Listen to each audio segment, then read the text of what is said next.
I never thought that after losing my house to the storm, the hardest blow would come from the one I loved the most. With my clothes still wet and hands trembling, I drove to my son Tom's house. I arrived hoping for a hug, a cup of hot coffee, a simple, "Mom, everything will be okay." But when I opened the car door and he walked out onto the porch, he didn't even look me in the eyes. "We don't have room, Mom." "Maybe you can sleep in your car," he said, as if offering a valid alternative. Amanda, his wife, stood behind him with arms crossed, silent, as if I were an unwanted delivery no one had ordered. The gate closed with a dry click. My suitcase, with its half-broken zipper and family photos inside, stayed in the trunk. I didn't touch it. I felt that if I took it out, I'd be admitting this was my new reality. A rejected mother, a cumbersome old woman, a burden. I stood on his porch for a few more seconds, waiting for him to change his mind, for Amanda to invite me in, even for one night. Nothing. Just silence. I returned to the car without looking back. The seat was still wet from the storm. I wrapped myself in the crochet blanket I'd knitted for Tom's first winter. "Do you remember, son? You were crying, scared of the thunder, and I hugged you with this same blanket until you fell asleep." That night, the same blanket wasn't enough to calm my trembling. I sat upright, hands clenched on the steering wheel, my heart completely unmoored. The messy ant, hitting memories I'd preferred to forget. How did we get here? How do you erase a life of sacrifices with a single sentence? When I was young, I thought a mother's love could endure anything, that if I loved enough, worked harder, stayed silent when it hurt, I'd earn gratitude in the end. But there I was, clothes clinging to my body, soul torn to pieces, sleeping in a car 2 meters from the house I once helped pay for. Yes, I helped. When Tom and Amanda got married, they were struggling. I sold my jewelry, the little I had left, for the down payment on that house. But of course, that's all behind us, buried under their new priorities. And yet, that night, amidst the cold and stifled tears, something ignited in me. Not anger, not yet, something else. A seed of dignity that had been dormant for a while. I swore I wouldn't beg again. This story, though it began with betrayal, wouldn't end like this. The first night in the car taught me more than any sermon I'd heard in church. Icy air seeped through the window cracks, and though I tried to cover myself with the old blanket, my knees ached as if the cold had settled in my bones. I slept in moments, waking with every creak, every headlight from a passing car. I closed my eyes and tried to imagine I was in a mountain cabin, but the fogged-up windows brought me back to the truth. I was alone, not because I had no one, but because my own son had pushed me here. Dawn broke with a gray sky and my hands trembling. I opened my bag, searching for some comfort, and found those photos, the ones I'd kept since Tom was a child. There he was with his red bicycle, smiling toothlessly, arms raised when he learned to ride without training wheels. I clung to them, the past, the memories, like someone trying to stop a ship already drifting from the port. I repeated 1,000 times, maybe it was a misunderstanding. Maybe tomorrow Amanda will change her mind.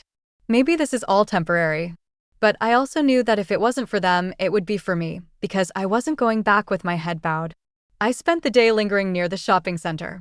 I entered the pharmacy to warm up, pretending to look at creams while the color returned to my fingers.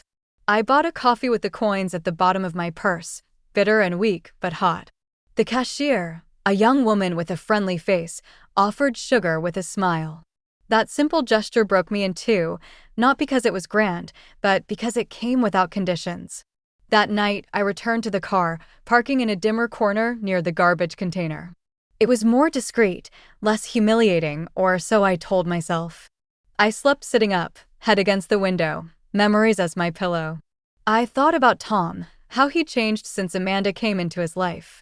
Before, he'd call to ask if I needed anything, if I'd eaten. Now, he barely looked me in the eyes. But I couldn't stop waiting. Because you don't stop being a mother just because your son stops calling himself your son. No, it wasn't time to give up. Not without telling my side. And if no one else wanted to listen, I'd shout at myself. I don't know when I stopped being a mother and became an employee. I realized it that morning, sitting in the car, remembering a spring afternoon years ago. Tom, barely 8, had been scared by a storm, thunder making him cry from his chest. He asked to sleep with me. Without thinking, I made space in my bed, hugged him with the blanket my grandmother left me, the same one now my refuge in this car, and whispered songs until he fell asleep. That night, I didn't sleep, just watched him breathe deeply, as if that would chase away his fears. I gave everything for him. Everything. When he married Amanda, I gave them the family house. I didn't sell it, didn't rent it, I gave it to them. I thought they were starting out, that they needed a push. I told them, here, start your life with something solid. They smiled, hugged me, and I felt all the effort had been worth it. But I made a mistake. I never signed the title transfer. Why? I don't know. Maybe deep down, I wanted a corner to return to if the world fell apart. Maybe it was God stopping my hand, because today, that silent omission might be the only thing saving me. I remembered this while trying to smooth the wrinkles in my clothes with my hands. Every gesture counts, like when Amanda left dirty plates on the table without looking at me, or when Tom said, "Mom, don't worry about expenses," but rolled his eyes and poured me another coffee. Small cracks you don't want to see until they're rubble. And yet, during that spring barbecue, I felt happy. Amanda was pregnant, Tom caressed her belly, and I prepared the meat, organized napkins, labeled bottles as always. I felt useful, needed. But now I see it clearly, they never saw me as family. They saw me as support, a faceless pillar, a background figure in photos, never the center. And now, when the roof I helped build fell on me, they didn't even have a square meter to offer. Not a blanket, not a hot tea, just one sentence. Maybe you can sleep in your car. I stroked the locket around my neck, the one with a photo of baby Tom. And there, in that silent parking lot, I made a promise. If the world no longer wanted me as a mother, I'd defend myself as a woman. And this time, I'd give nothing but my silence. I didn't know there were still people who could see beyond appearances. It was at the church. I entered the community dining room just to warm up, scarf up to my nose, soul hidden. The place smelled of lentil soup and fresh bread. Long tables were filled with people like me, tired, invisible, broken inside. I sat in a corner, back against the wall, staring at the steam from my tea. I hadn't said a word. I didn't need to tell my story, it showed in my hands, my face. But someone approached anyway. "You okay?" A woman with white hair tied with a floral clip asked. I replied with an empty smile, one we used to avoid breaking completely. "I'm Elena. I'm here every Tuesday to help. You don't have to say anything today if you don't want, but if you do someday, I'll listen." And I don't know why, but that offer shook me. She didn't offer a roof or food, she offered the rarest thing: time, attention. An hour later, I'd told her more than I thought I'd ever say, about the porch, the car, Tom, Amanda, who didn't look at me once while they threw me out. When I finished, she stayed silent, then said, "I know someone. Her name's Mrs. Harmon, a paralegal before she retired. Very sharp, very fair. Maybe she can help you check papers." Sometimes we think we have no options, but we just don't know where to look. She gave me an address in her firm handwriting, a simple house near the square where I used to take my grandchildren to play. "Go see her," she said. "You have nothing to lose. And who knows? Maybe not everything's as lost as it seems." That night, I returned to the car with something new in my chest, not hope, not yet, but a spark saying, "They haven't defeated you." I fell asleep clutching Tom's photo, not for nostalgia, but to remember, to not forgive so quickly. Because something in me had broken, but something stronger was waking up. Mrs. Harmon's house smelled of old wood and chamomile tea.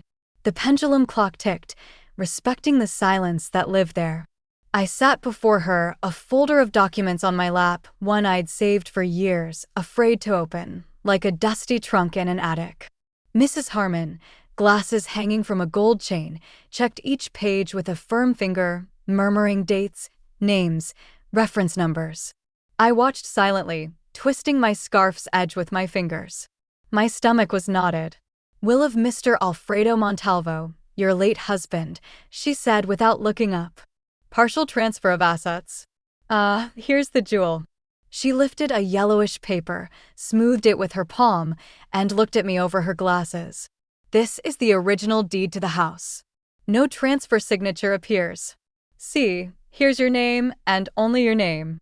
I felt like a lamp had been lit in a room I'd lived in darkness for years. I leaned forward. What does that mean? She gave a half smile, as if delivering good news with respect. It means, Mrs. Montalvo, you're still the sole legal owner of that house. And if no one forced you to sign anything afterward, no one can claim it's theirs. I froze. All those years thinking I had nothing left, that the house was a borrowed memory, it was always mine. Are you sure? I whispered. She nodded, no drama, no grand flourish. This is the law, and the law, when used well, protects. I put a hand to my chest, feeling my heart beat not with fear, but with dignity I'd forgotten I had. Mrs. Harmon poured another cup of tea. Now, she said calmly, it's up to you to decide. This isn't about revenge, it's about justice. You gave them everything. They didn't appreciate it, but that doesn't mean they own you. I looked out the window. The trees were bare but firm, like me alone, stripped of affection and certainty, but still standing. I clutched the folder to my chest. That yellowish paper wasn't just a document, it was an anchor, a shield. That night, for the first time in a long time, I slept without fear of being pushed further down. They didn't know it, but the house was still mine, and now was the time for my calculated silence. It was a modest building with peeling walls and hard plastic chairs, but something strange breathed inside, possibility. I met a young lawyer with a crooked tie and a tired smile. When I handed him my papers, he reviewed them quickly but respectfully, explaining each clause as if I were a high-profile client, not a woman in a patched coat with dignity slowly rebuilding. Yes, Mrs. Montalvo, there's no doubt. The house legally belongs to you. The transfer was never completed. You're within your rights to claim it. I nodded, but the lump in my throat didn't dissolve. And if I do, where do they go? I asked, more for myself than him. They're my son, my grandchildren. I just wanted to help them, give them what I didn't have. He crossed his hands on the desk, looking at me with a mix of firmness and compassion. With all due respect, that's no longer your problem. You gave them a home, support, time, everything. And when you needed a corner, they left you on the street. What comes now is a consequence, not a punishment. I looked at him silently. I wasn't used to someone speaking so directly. I'd always justified, softened, carried others' guilt as part of my role as a mother. But those words did something to me. They reminded me who I was before Tom's mother, before the inconvenient mother-in-law or grandmother who gets in the way. I was a woman who worked since 16, washed dishes on 3 shifts to pay for a son's college, a son who now denied me a bed. If that woman survived, she could reclaim what was hers. So, what's the next step? I asked. The lawyer smiled, more relaxed. Gather evidence, send a formal notice, and, if necessary, start a legal process. Don't worry, you're not alone. We'll help here. I left that office with a mix of fear and relief, carrying the first documents in hand and the certainty in my heart that, for the first time, I'd think of myself. As I walked the sidewalk, I felt it wasn't just the wind pushing me, it was a deeper voice saying, no more asking permission. For weeks, my routine changed. Instead of waking to cook for others, I went to the library to learn how to reclaim what was mine. I sat in the quietest corner of the computer room, opened a blank document, and there, my other life began, the strategic one, a woman who no longer begged but planned. I studied possession laws, eviction notices, legal deadlines. I read forums where other mothers, yes, many like me shared how they'd been kicked out, ignored, replaced, and some, how they'd risen. One afternoon, I printed a letter, direct, no adjectives, no sentimentality. It gave 60 days' notice to vacate the property, signed by me, the legal owner. But I hadn't sent it yet. I kept it in a yellow envelope, hidden in my mother's recipe book, the one I always carried like a talisman. Though the paper said what needed saying, my heart still wavered. Tom, my boy, how did we get here? When did you trade laughter for cold contempt? Oh, Amanda, did you never see me the way I saw you? One day, after printing new documents, I stopped by a secondhand store and bought a notebook. In it, I wrote everything, dates, gestures, memories.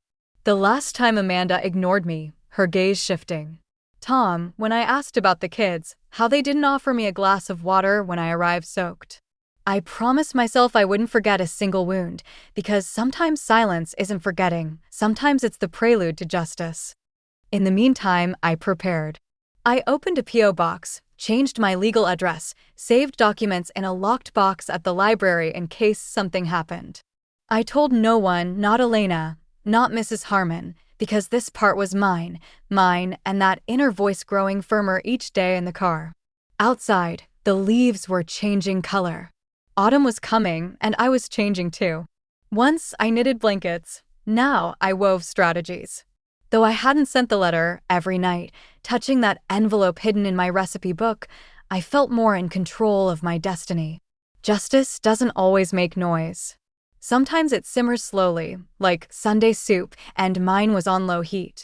That afternoon, I just wanted to see my grandchildren, not to tell them about the car or the cold, just to see them, to remember something pure in this mess. I went to the park behind their school, where I'd taught them to ride bikes, where we chased bubbles and laughed. Olivia was on the swings, Tomas on the slide. My heart leapt. I approached slowly, a mix of nerves and tenderness only a grandmother understands. "Hello, my loves," I said softly, as if a loud noise might break the moment. Tomas saw me first, running to hug me with that clumsy force of children who don't yet hold back affection. Olivia hesitated but smiled, coming toward me when a voice cut through like a knife. "What are you doing here?" Amanda, keys dangling from her finger, face as if she'd smelled something rotten. "I was just passing by," I said, swallowing tears. "I wanted to see them for a second." She grabbed Olivia's arm. "You have no right to confuse them.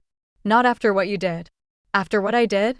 I asked, but I was already talking to her back. Amanda was leaving, taking the kids like supermarket bags. Tomas looked at me over his mother's shoulder, confused.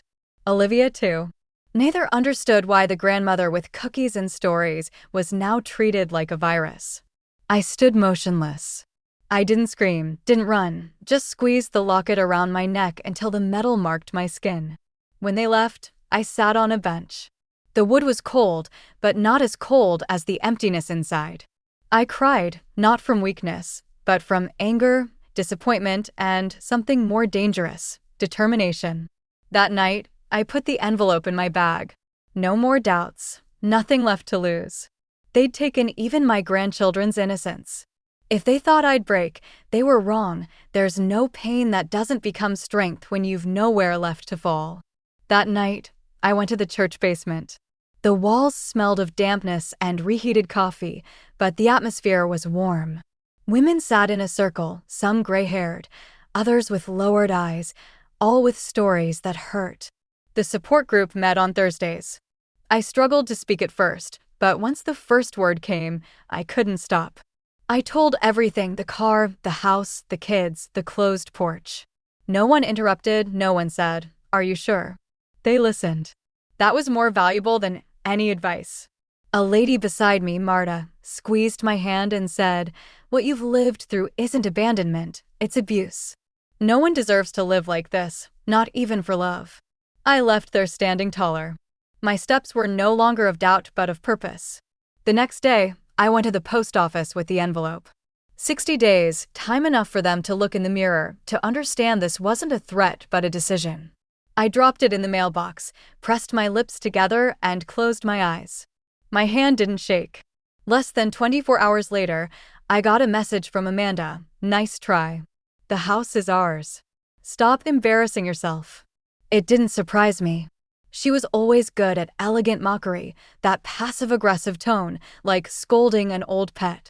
But this time, it didn't hurt, because while reading that message, I was already on my way to court with the papers Mrs. Harmon helped prepare.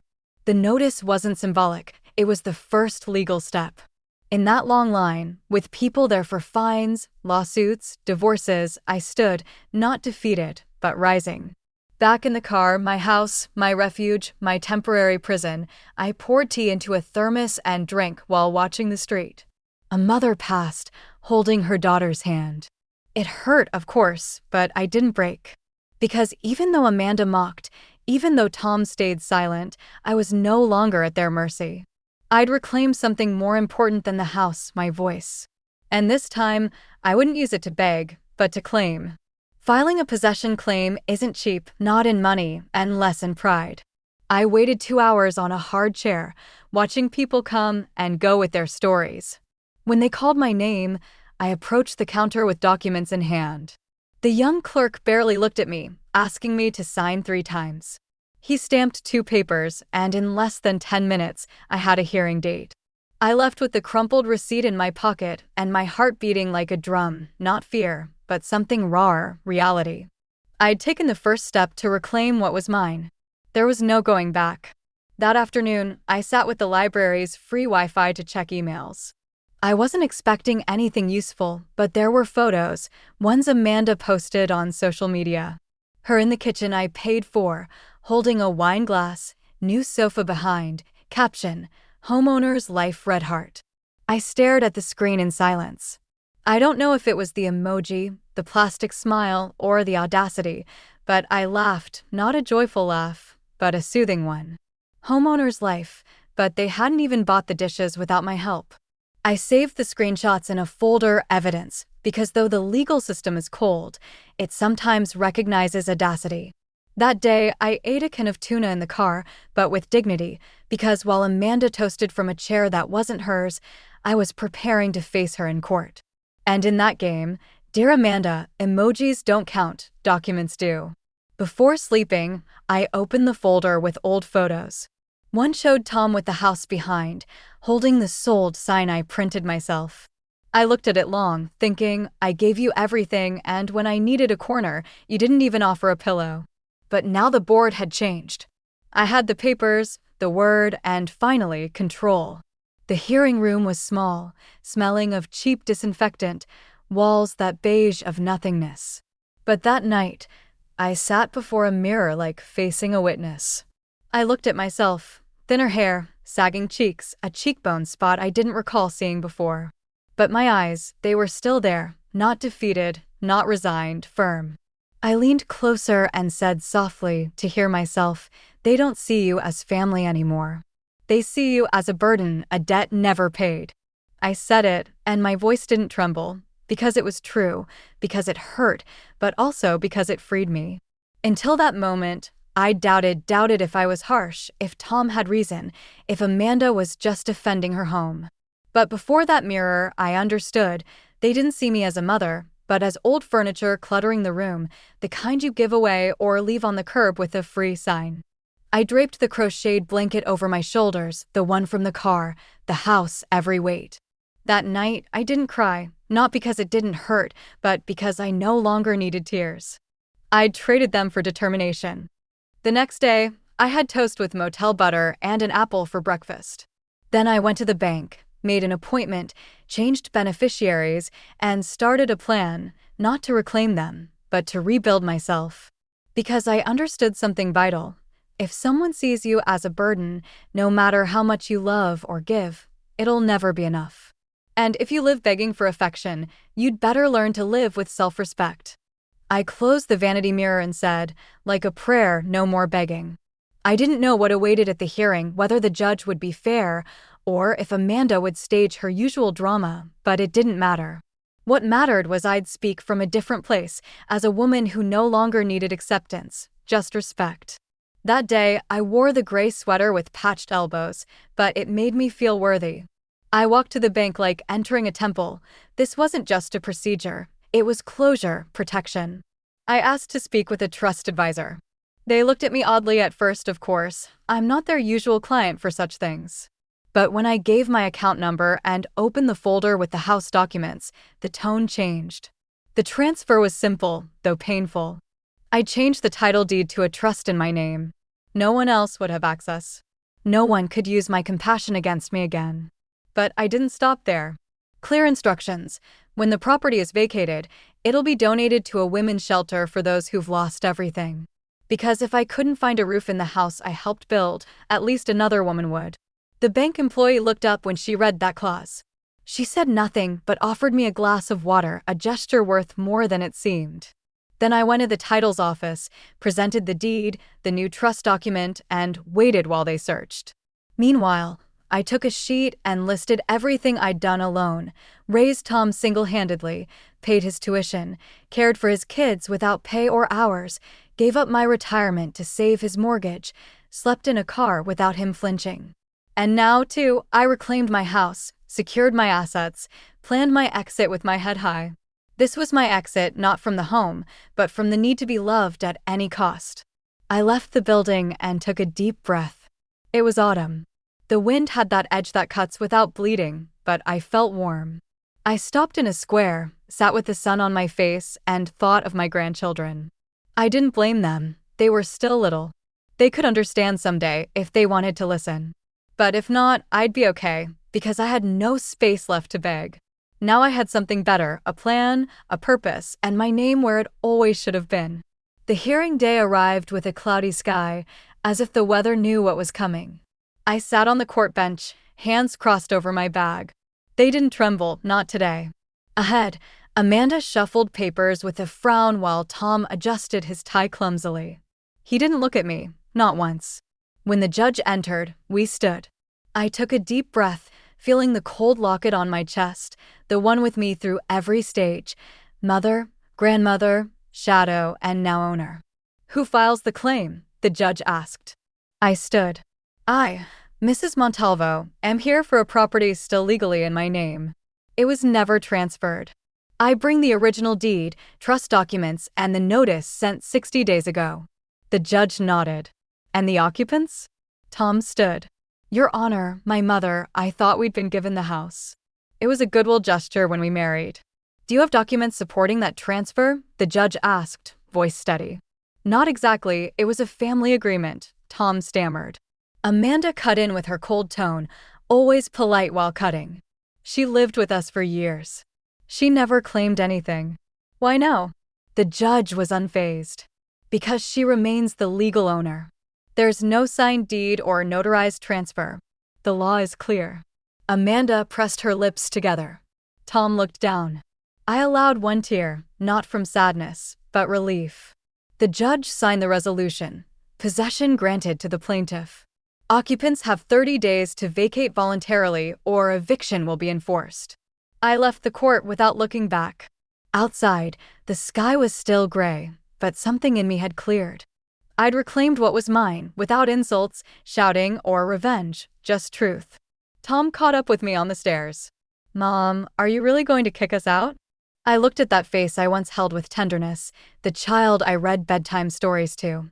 "Oh, Tom, you kicked me out when I needed you most." This is just the echo of that decision. I walked on slowly, yes, but firm, because justice doesn't always come with trumpets. Sometimes it arrives in silence, with signed papers and a tired but standing woman. A week after the trial, I heard knocks at the door like thunder, 3 strong, insistent. I opened cautiously. It was Tom, eyes bloodshot, face contorted. "I didn't come to talk, I came to vent," he said, shouting so close I felt his breath's heat. I stayed silent, watching as if seeing him for the first time, wrinkled shirt, loose tie, desperation masked as indignation. I didn't see my son. I saw a man who never learned to take responsibility. "Can you hear yourself, Tom?" I said, voice low, firm. "Ruining? You think sleeping in a car, without a bathroom, without shelter, was my strategy? You and Amanda had a system, a closed porch in my face, a daughter-in-law who didn't even offer tea." His face reddened, as if no one had spoken to him like that, as if the truth hurt more than eviction. "You're my mother. You should help us. I helped you, Tom, all your life. I paid your college, your wedding, your mortgage. I raised your kids when you were exhausted. And when I needed something, a corner, you gave me the street." He didn't reply, just looked down. "And now you blame me for the consequences. Go on. This is your fault, not mine. Don't confuse justice with revenge." The silence stretched, so long I felt something break between us, something that might never return. "Amanda says you'll never forgive us," he murmured. I looked into his eyes. "It's not about forgiveness, it's about respect. And that son, you've lost." Tom stepped back.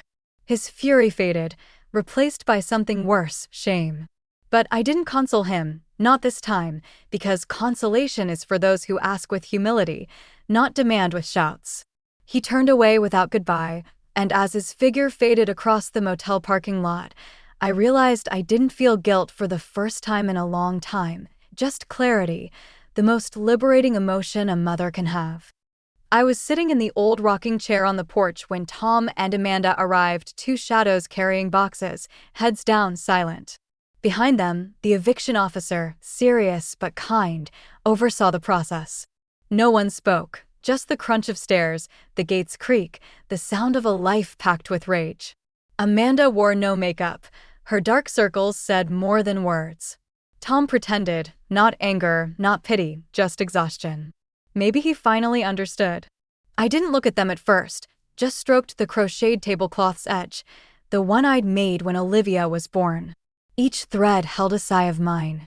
After the fourth box, Amanda approached, sweaty, holding a box of books, venom in her voice. What now? You'll live here alone? Die between these walls with no one to care for you? I looked at her calmly, no anger, no irony, just calm. Better alone than used. Her lips trembled, but she didn't reply, maybe because there was no reply. Tom closed the SUV's trunk without looking at me. Amanda climbed into the passenger seat, slamming the door, and they left, no hugs, no apologies, not even a glance at the past. I watched their vehicle disappear down the street and allowed one tear, not from sadness, but relief. The officer approached, handed me the eviction minutes, and said, "All done, Mrs. Montalvo. The property is officially yours again." "Thank you," I replied. I locked the door, the one they'd once denied me, now wholly mine. I didn't feel triumph, but dignity, because victory doesn't always shout. Sometimes it's just a deep breath and wiping the table with an old rag. I turned on the radio. Soft music filled the empty room, and in that echo, I knew I'd reclaimed more than a house. I'd reclaimed my place in the world. The first day in the house was strange, like returning to a ghost town. I walked the halls, everything clean but steeped in memories, crayon marks in the hallway, traces of the sofa that was gone, the shadow of a picture Amanda hung that I never liked. I didn't want to furnish everything, it didn't make sense. I prepared one room, my bed, a small table, a floor lamp, a shelf for the recipe book and locket. The rest stayed empty, yes, but free. I called the women's shelter and told my story, offering them the space. They asked if I was sure. "I've never been sure," I said. "This place doesn't need to be forgotten, it needs purpose." The social worker cried on the phone. I sat in the kitchen with a cup of chamomile tea, the same I drank caring for Olivia. That smell still brought peace. I checked my phone, no messages from Tom, no photos of the kids, nothing. But I didn't expect them. I was done begging. A neighbor, Mrs. Pilar, said she'd seen them sleeping in their car near the highway exit. She asked if I wanted to send them something, talk to them. I shook my head. Not out of pride, I told her, but respect, mine. She silently poured me another coffee. Sometimes life returns what you give, but in another form. I offered a home to those who turned their backs on me. Now I offered refuge to women who, like me, had lost everything. That was my new family, the one that understands without judging, that doesn't ask for explanations, that survived too. That day, the sun streamed through the window, as if the house breathed again. I sat in the rocking chair, blanket over my legs, and closed my eyes. I no longer waited for calls or needed permission to be. For the first time in years, I felt I was exactly where I belonged.